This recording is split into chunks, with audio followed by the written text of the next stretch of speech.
Welcome again to the Law, Policing and Justice podcast, episode 4. My name is Noreen Chowdhury and I am the lead and solicitor for the Legal Advice Centre at the University of East London, USS Stratford campus. So in today's episode, we'll be discussing the topic on company commercial law. We have a guest today, David Glass, who is one of our law fellows at the University of East London. David, who is a senior corporate and commercial solicitor with over 40 years experience. I will let the students introduce themselves and then put their questions forward to David. Over to you. Hi, my name is Chima Onwekwe Chimnoyelu. I'm a level 4 student of the University of East London. Thank you. Good afternoon. My name is Francis. I'm a final year LLB law student at the University of East London. Hi, my name is Williams Glory and I am a level 4 LLB law with criminology students at the University of East London. Hi, I'm David Glass. I wish I were a student, but unfortunately I'm 40 years too old for that. You don't look it. Good.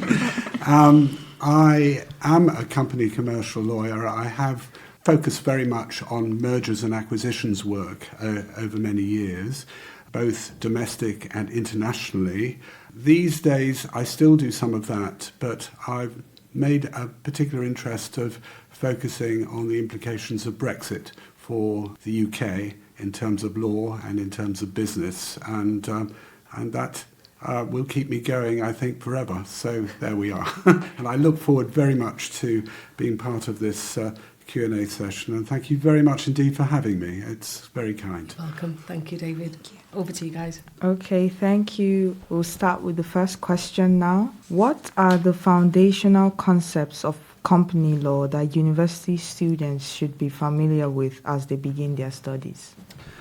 Well, I think the most basic point about company law is that companies are separate legal personalities in law, and that is a most wonderful invention because it means that people who set up companies can trade through companies and have the benefit of limited liability, which limited liability companies attract. And I think the other thing to bear in mind is that with most types of company, certainly companies limited by shares, the ownership and the management are separated. So the owners are the shareholders and the managers are the directors in simple terms. And it's possible to therefore split the ownership from the management and to grow big and plentiful as a result of the flexibility that that kind of setup gives you. The joint stock company, which is at the heart of company law, goes back at least to the 19th century, and over the last up to 200 years has certainly served business life well in this country and beyond. So the foundational concept is the separate legal personality of the company itself and the separation of ownership from management, which is implicit in that layout. Yeah, thank you very much for that response. Our next question boils down to what are some practical examples and real case life scenarios that illustrate how company law impacts real businesses and operations? Well, one doesn't have to look very far to find real-life examples because company law affects all aspects of business life, whether business to business or business to consumer, and whether domestically or internationally. In terms of particular examples that I would commend to your attention, at the moment, the post office is the subject of a public inquiry as a result of what has taken place there in terms of the so-called Horizon scandal over many years. It is clear from what is coming out of the post office inquiry that the very concept of how you run companies, corporate governance, is very much under scrutiny. So that is a real-life example of what one can learn from company law and what one needs to apply in relation to company law. You come across company law in many other contexts. Another very popular and well-known context is in the context of takeover bids, particularly for football clubs, which has become a very sophisticated area with international investors in football clubs. I'm talking not just about the Premier League, but I'm talking about Wrexham and Stockport County and all these upcoming football clubs. It's very clear that the legal input into the way in which football clubs are run, particularly the company law input, because most of them are structured as limited companies, is very, very important. And going beyond that, and I would take the example of Manchester United, the relationship between majority shareholders and minority shareholders, and the great flexibility that you can bring into the whole setup is something which should be borne in mind. The final example I like to give is in relation to human rights. You don't normally associate human rights perhaps with company law, but in fact human rights law comes very much into it. So in the context of climate change, for instance, pressure groups like Client Earth and Friends of the Earth are seeking to take big fossil fuel companies to court to make sure that directors within those companies honour their climate change responsibilities. So the great thing about company law, and we can come on to this with some of the later questions, is that it covers the whole world. It's very flexible, it's very exciting, it's very interesting, and it's always ahead of its time. Very interesting. And regarding students considering careers in law, how can a solid understanding of company law enhance their prospects in their careers? Well, I think it comes back a little bit to what I've been saying before. Company law really affects every aspect of business life. You can't go very far without coming across companies, whether they are retailers, whether they're wholesalers, whether they're manufacturers, whether they operate from abroad, whether they operate domestically. I regard company law very much as the stuff of life. And also, as I've been discussing outside this room with one or two of you, in order to understand company law properly, you need a good understanding of various other areas of law, such as contract law, property law, tort law, because companies get involved with contracts, with properties, with, unfortunately, sometimes they get things wrong and therefore they're the subject of claims. So company law is really all-embracing. I understand why it's taught generally as a third-year subject here, as it was indeed in my day, because I think in order to really understand and benefit from company law, you need a very solid understanding of other areas of law as well. So that's how I would answer your question. Company law affects all aspects of business life. Thank you for your answers so far. The next question will be, are there any specific resources or study materials you would recommend to students looking to deepen their knowledge of company law outside the classroom? Well, look, go back a long way, so I'm very traditional and I like books. And I think when you're starting off with company law, indeed any legal subject, being able to set aside time, store yourself away safely in a library or at home or wherever you want to study, and read a good book which covers the whole area of company law holistically is a very good thing. Unfortunately, there are still, even in this digital age, there are lots of very, very good company law books around. You can very easily find them when you look on the internet, and I'm sure you can take advice from your teachers as far as that is concerned. As far as practitioners are concerned, there has really been a revolution over the last 20 years in the sort of legal resources that we look at, because there are lots of fantastic online tools, such as PLC, which Practical Law Company, which produce daily texts on company law and many other areas of law, which are superb from the point of view of the practitioner, because they tell you in terms of their newsletters what is up to date and what is relevant in the current climate. But they also have research facilities, and you can do a lot of research through PLC, LexisNexis, Westlaw, and many other online tools. Obviously, with the explosion in artificial intelligence, generative AI, I can only think that will increase exponentially over a very short time. And in fact, lawyers these days are starting to use generative artificial intelligence to answer research questions, and also even to draft contracts and other materials. I think frankly, at this stage, there is a lot of sort of scepticism still associated with it, and there is a rightful concern about the fact that human beings need to retain control of the law and not be subject to the control of robots. But that is a discussion, I think, for another day. But the resources are plentiful and growing, and I suppose from a student's point of view, it's a question of being discriminating as to what you find most useful for yourself. In a way, lawyers and everybody in life, we're all students, we're always learning.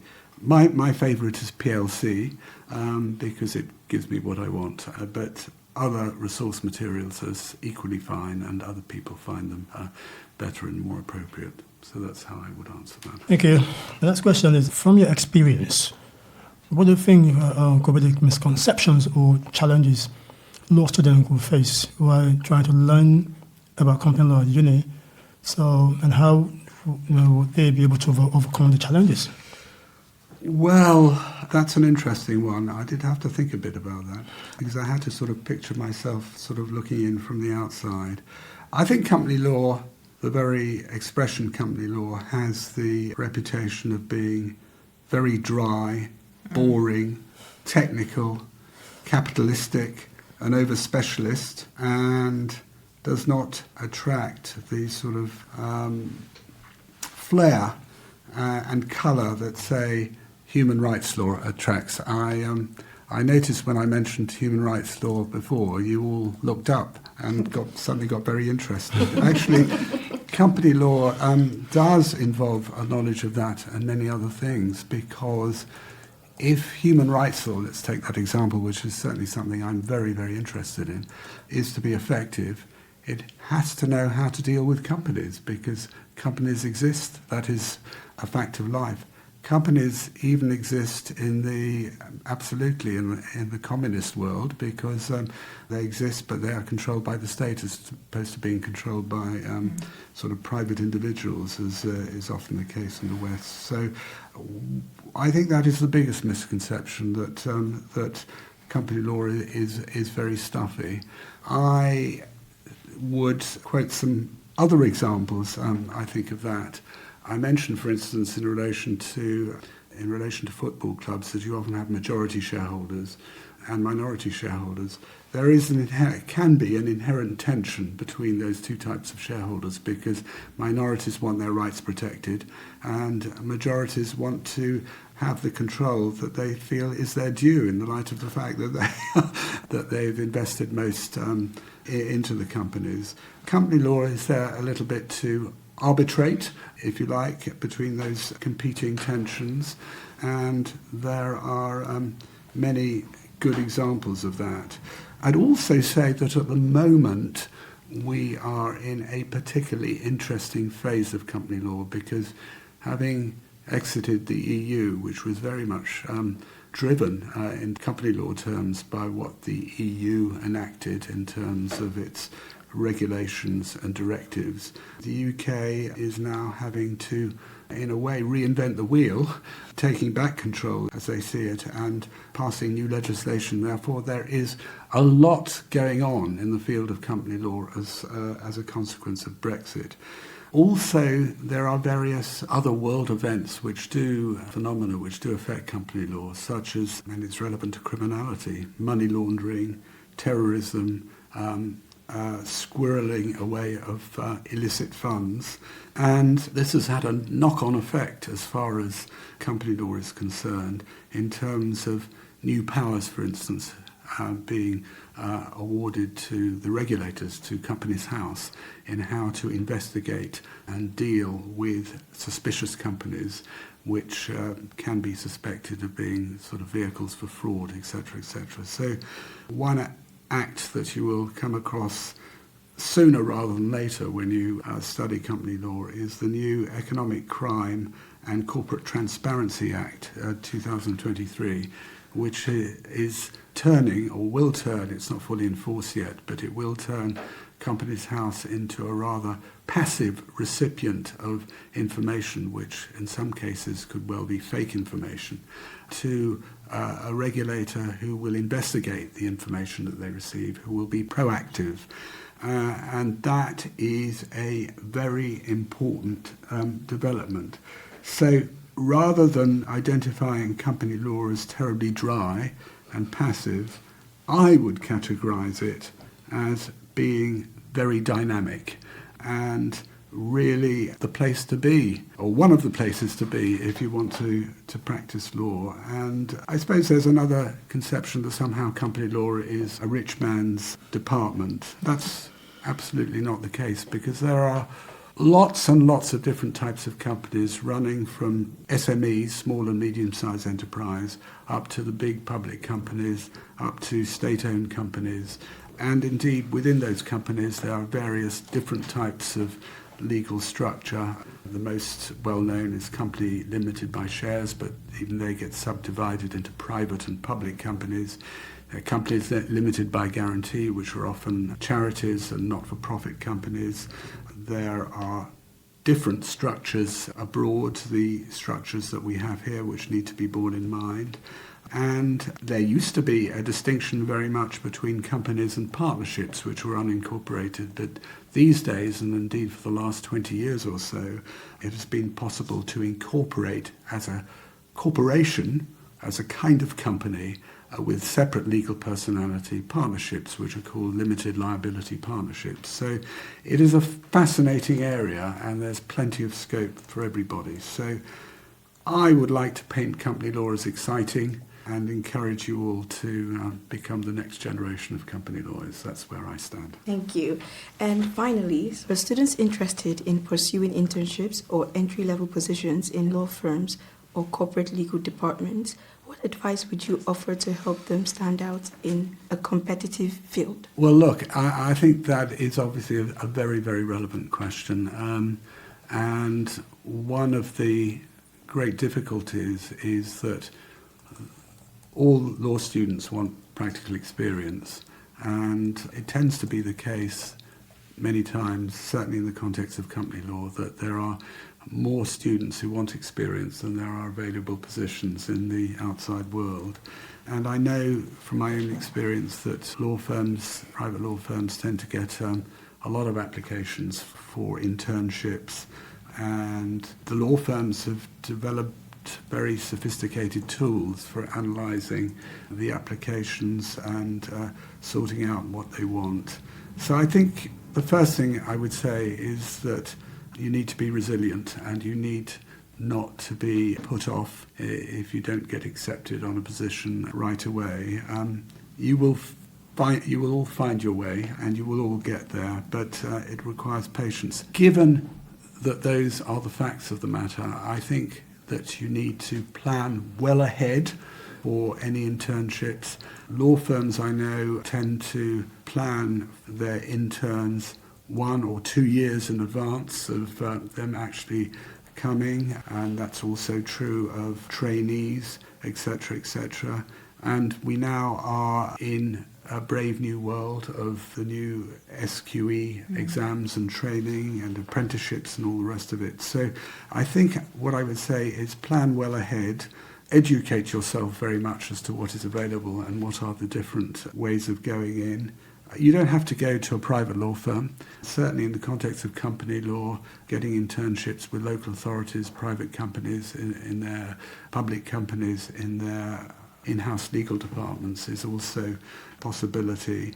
In terms of what employers are looking for, I can only give you my own experience, which is that employers are often looking for something different. So they don't want just to read CVs which show that you've got your legal qualifications or that you've passed your exams, although that is a given. They will want to see that you're progressing with your studies.